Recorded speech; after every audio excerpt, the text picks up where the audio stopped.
बिस्मिल्लाहिर्रहमानिर्रहीम। शरीर बच्चों के लिए साइकोलॉजिस्ट नहीं, जो एक चीज़ दी है, मैं उसके साथ मैं 8वें साल से लेकर 14 साल की बात कर रहा हूँ। मैं एक सलवात पढ़े मोहम्मद वाले मोहम्मद पर।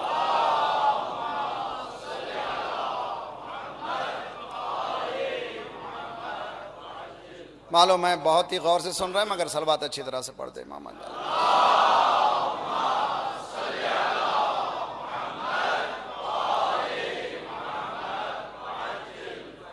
बिहेवियरल पैटर्न में बच्चे के बिहेवियर में करना ये चाहिए कि एक जगह मुकर्रर करें।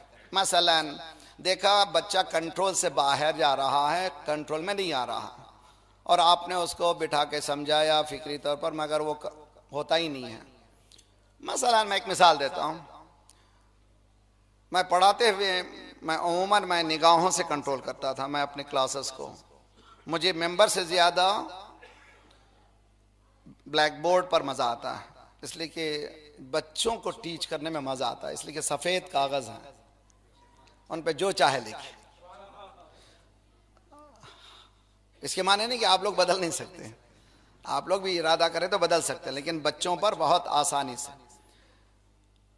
मसलन मैं पढ़ा रहा हूँ, एक बच्चा शरारत कर रहा है, उमन होता है क्लासेस में, खुसन जो टीचर्स हैं वो जानते हैं। उसको क्या करना चाहिए? एक मर्तबा निगाह उठा करके देखना चाहिए उसको। क्या कह रहे हैं आप? साइकोलॉजी तौर पे कह रहे हैं मैं जानता हूं तू शरारत कर रहा, इन्हें इशारे से कह रहे हैं तुम खामोश हो जाओ। फिर पढ़ाते गए, उसके बाद देखा वही बच्चा फिर और शैतानी कर रहा है, और शरारत कर रहा है। तो आपने जो निगाह पहले 1 मिनट के लिए चलाई थी, उसको थोड़ा सा 2-3 मिनट के लिए चलाई है गहराई से। ये बताना चाह रहे हैं कि आई नो यू मैन, मैं जानता हूं तुम ही शरीर हो इस मुकाम पर। अब वो बच्चा जरा संभलेगा, लेकिन बाज़ बच्चे इन तमाम निगाहों से कोई परवाह नहीं करते, बराबर शरारत करते हैं। हमारे पास हमारे बचपने में हमारे टीचर्स कहते थे जो शरीर है उसको मॉनिटर बनाता हूँ, वही ठीक होगा। शायद मुसलमानों ने भी यही किया। तो सलवात पढ़िए मोहम्मद वाले मोहम्मद।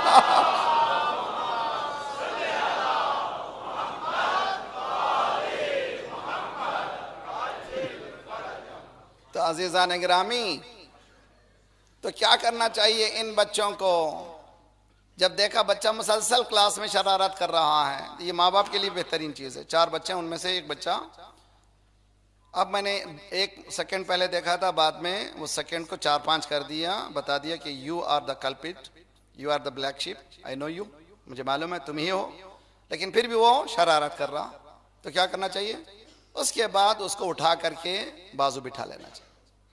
बाजू से मराद जहाँ आप पढ़ा रहे हैं तुम यहाँ बैठो। तो क्या कर दिया आपने? आइसोलेट कर दिया, उस मकाम से हटा करके ये बताने के लिए कि तुम इस मजमे के काबिल नहीं हो। उसके लिए टॉर्चरस है वहाँ पर बैठना। हालांकि वो टीचर के बाजू बैठा है, टीचर ने ना थप्पड़ मारा है, ना कुछ है, ना कुछ, सिर्फ इतना किया वहाँ से निकाल करके यहाँ बैठ। इसी तरह तरबियत में भी बताया गया है, अगर एक बच्चा बहुत शरीर है तो क्या करें? एक जगह मुकर्रर करें।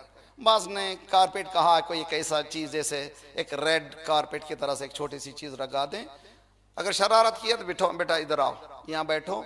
माँ क्या करे? बैठ करके अपनी किताब अपना काम वहीं करें, उसे कुछ भी ना करें, बिठाए वहीं पर। क्यों? ये कहना चाह रहे हैं कि तुम अब जो है पूरे घर में फिरने वरने के काबिल नहीं हो, और 5 मिनट के लिए तुम्हारे लिए, इसको कहते हैं यहाँ मगरिबी दुनिया में टाइम आउट। टाइम आउट के माने यह है कि अब जो है तुम्हारी शरारत बहुत ज़्यादा हो गई, अब तुमको कंट्रोल करना ज़रूरी है। ये तरबियत के एक अच्छे उसूलों में से है। ये कौन कर सकता है? जो जानता हो बच्चे की नफ्सियात को। इसीलिए माँ बाप को चाहिए बच्चों के नफ्सियात से सीखें, पैदा होने से पहले क्लासेस लें। फिर मैं असादिक से गुजारिश करता हूँ, हर साल 2 तरह के क्लासेस होना चाहिए, एक प्री मैरिज सेमिनार, दूसरे बच्चों की तरबियत के लिए। बहुत से हमारे माशाल्लाह अपने मोमिनीन स्कॉलर्स हैं, साइकोलॉजिस्ट हैं, एजुकेशनिस्ट हैं, उनकी यूज़ करें, उलमा की सरपरस्ती, और फिर दीन की बातें भी समझाएं। इंशाल्लाह बहुत जल्दी फ्यूचर में ऐसा माशरा तश्कील होगा जो इमाम के कबूल करने के लिए तैयार हो जाएगा। सलवात पढ़े मोहम्मद वाले मोहम्मद पर।